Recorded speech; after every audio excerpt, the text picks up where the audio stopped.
Months ago, Otto was confined to this hellhole they like to call the Raft, dying in an iron lung, taunted by his greatest foe. But it was Peter Parker who perished soon after while he lived on in Parker's body, a far superior Spider-Man.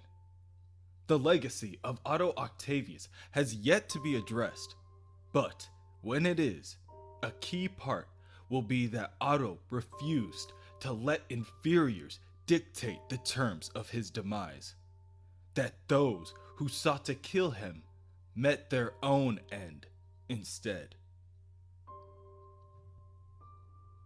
Spider-Man, followed by a fleet of Spider-Bots, zips down the corridor to the generator room. He barks out to the Spider Slayer. "Do you hear me, Smythe? You self-styled Spider Slayer. You're the one who dies today." Smythe, in the midst of the destruction in the generator room, picks up a Spider-Bot and speaks to the wall crawler. "Don't be a fool, Spider-Man.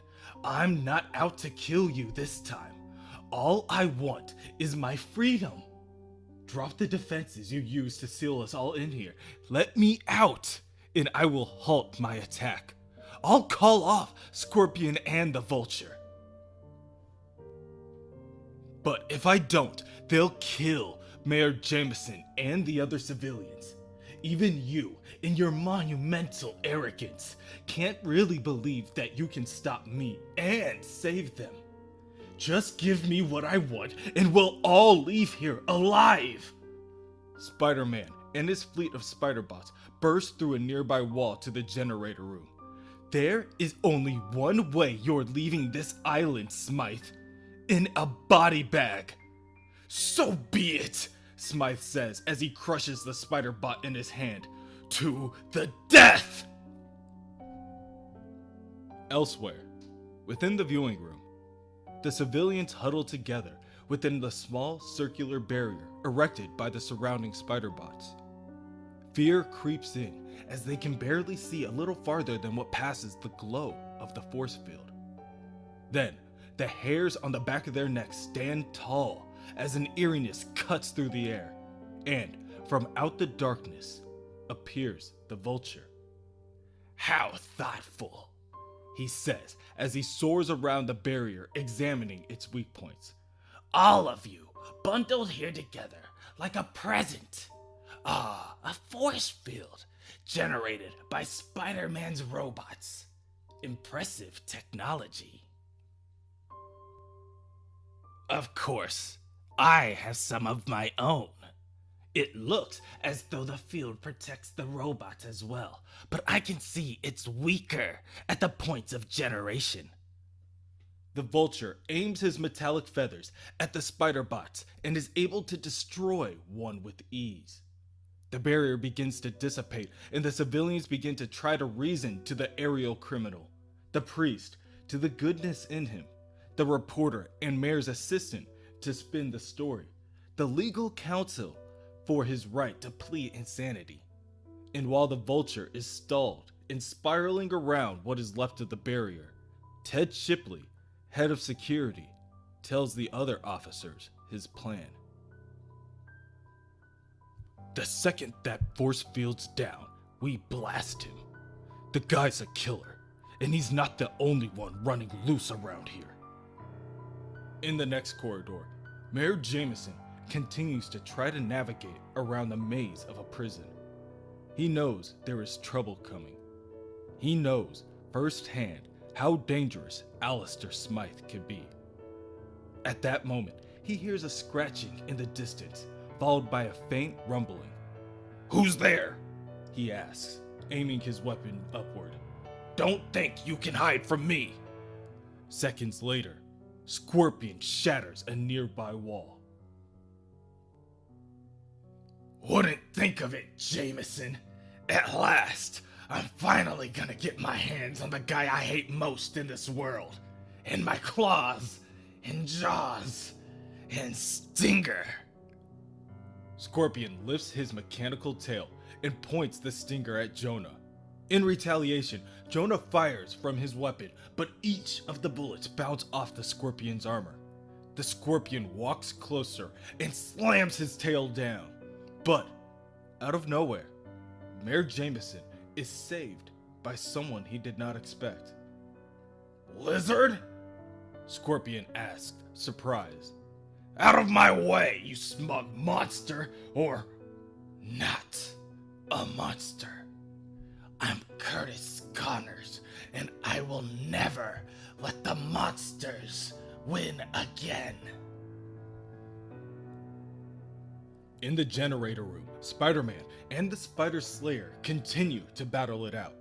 Spider-Man is able to catch one of the Slayer's tendrils and rips it from his shoulder blade. Smythe witnesses firsthand Spider-Man's new level of brutality and tells the web slinger that he surrenders. Of course, he still leverages the civilians who are in mortal danger. Spider-Man holds the pointer of the ripped tendril back at the Spider Slayer and plunges it into his chest, saying, "You have been locked up here for too long, Smythe. Things have changed. I am not in the habit of taking lives, Smythe, but you left me no choice. Innocent lives here are in danger from your cyber monstrosities. And since I'd never trust a murderous psychopath like you to disarm them, permanently shutting you down was the only solution to save them all. How could you not see that, idiots?" Down the hall, the Lizard and Scorpion continue to wrestle. The Scorpion's tail still flailing about in a desperate attempt to strike down the mayor. "No way are you getting out of here, Jameson. With these upgrades, I can fight the Lizard and still run you through. You're the monster here, the real monster, and I'm going to have my Hey!" The Scorpion suit modifications provided by the Spider Slayer begin to disintegrate, leaving him jawless, doubled over, and gasping in pain. "His enhancements have failed. Without them, this man needs medical attention," hisses the Lizard. "Yes, he certainly does," Jameson says, turning to walk down the hallway. "Come along, Connors." On the other side of the corridor, Boomerang crawls from the wreckage, reminiscing on the power he was able to grasp for only so short a while. Spider-Man passes him on the way back to the viewing room and webs the minor inconvenience to the wall to deal with later. In the viewing room, the Vulture's suit breaks apart and he crashes to the ground. He screams in pain as his lacerations tear open and he has once again had his eyesight stricken from him. "I'm blind again," he cries out. "I can't see." Ted Shipley walks over with his taser and pulls the trigger. "Good," he says behind a vicious smile. The Vulture, or now Adrian Toomes without his armor, begins to seize in pain from the barrage of electrical discharge. The other civilians try to reprimand Shipley, but he only says, "Relax, he's just stunned. I was just doing my job, keeping you safe. We can't take chances with all the monsters still running loose and holy shit." Ted Shipley is interrupted mid-sentence by the appearance of Mayor Jameson, followed closely by the Lizard. "Hold your fire, Shipley. That's the Lizard, but with the mind of Kurt Connors. And he saved my life. He's a hero." Spider-Man then crawls through a nearby window and adds, "Yes, if anyone knows a hero when he sees one, it's Jonah Jameson. It appears this situation is under control. I suppose it's time I open the doors and we all get some fresh air." Spider-Man escorts the civilians outside and priorities are scattered. The majority choose to start checking their phones for signals. However, Ted Shipley's chief concern is, despite the mayor's wishes, reapplying the muzzle onto the lizard, even despite the added information he knows now. The mayor's priority, making sure that Spider-Man saw to Alistair Smythe as they previously discussed. Before Spider-Man can answer, a mini-slayer crawls from a nearby sewer grate.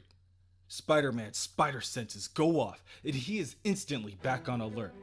He warns everyone to stay back as he watches hundreds of mini-slayers push out of the hole in the ground, all either propping up, skittering across, or outright constituting this new amalgamation of a body. Smythe?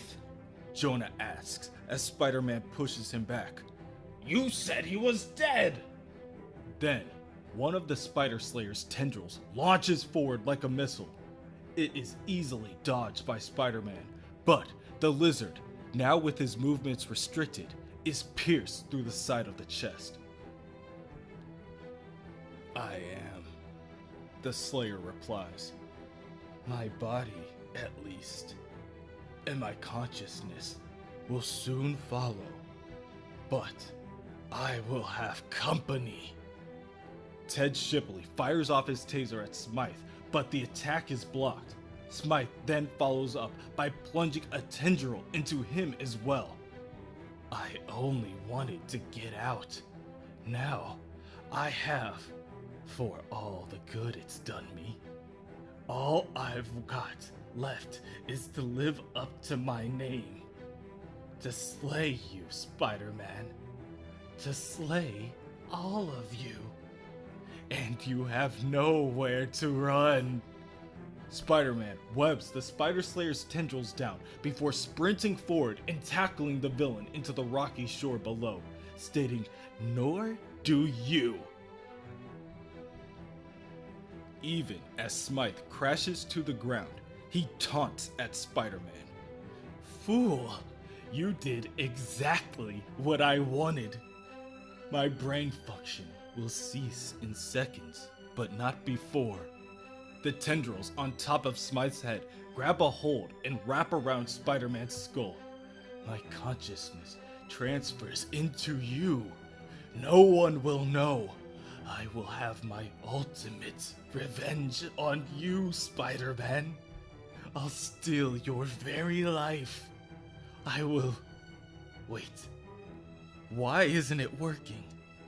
The tendrils attempt to pierce the back of Spider-Man's skull, but are stopped by the metal backing in his mask. Because, Smythe, like all your escape attempts, I thought of it first and closed it to you. "No!" Smythe cries out. "I planned for months, locked up in there. How could you think of everything?" Spider-Man leans in close to whisper his parting words. "Because I am Otto Octavius, and I've already done it, imbecile. Your final act as the Spider Slayer, your last great battle, wasn't even against your true enemy. That's your legacy. Nothing. Less than nothing." Alistair Smythe dies there amongst the rocks. Spider-Man carries him back to the raft and throws him at Mayor Jameson's feet. This experience has left him a changed man. Later, the Coast Guard picks up the group and Jameson prepares for the media swarm awaiting him back at the city. He is wholeheartedly prepared to shut down the raft for good. Spider-Man brings Jonah to the side. "I think your plans for the raft are premature. I have a thought on the matter. You should give it to me as a base of operations, a superhero headquarters, as it were." "What?" Jonah snaps. Are you mad? Under no circumstances would I ever. Spider-Man holds up a spider bot, which produces a recording of their last conversation. A pity. We've worked well together. Perhaps this will motivate you to see things my way. A complete recording of you, the mayor of New York, ordering a man's execution. Maybe we should let the media decide.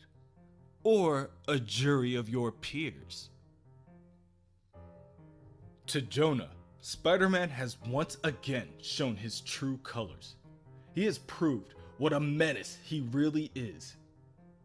At the press conference, Jonah grumbles out, "And so, today's events have inspired me to turn over the Raft to our city's greatest hero, the man whom I owe your life." Yes, owe my life, the amazing Spider-Man, to use as his own superhero headquarters, from which he can protect and watch over us all. Spider-Man, I present to you the Raft. Otto looks into the flashing lights from the cameras in the crowd and says, "Ah, not the Raft, Mr. Mayor. From this point on, it shall be called Spider Island 2. So that's it. Write your own story, fools.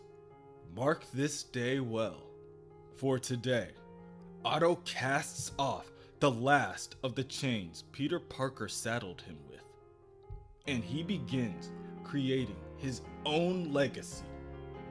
He is no more bound by Parker's life than he is by his own former existence. Otto shall create something entirely new, something wonderful. This shall be his legacy. A brand new day. No, a brand new age. The age of the superior Spider-Man. The greatest hero of them all.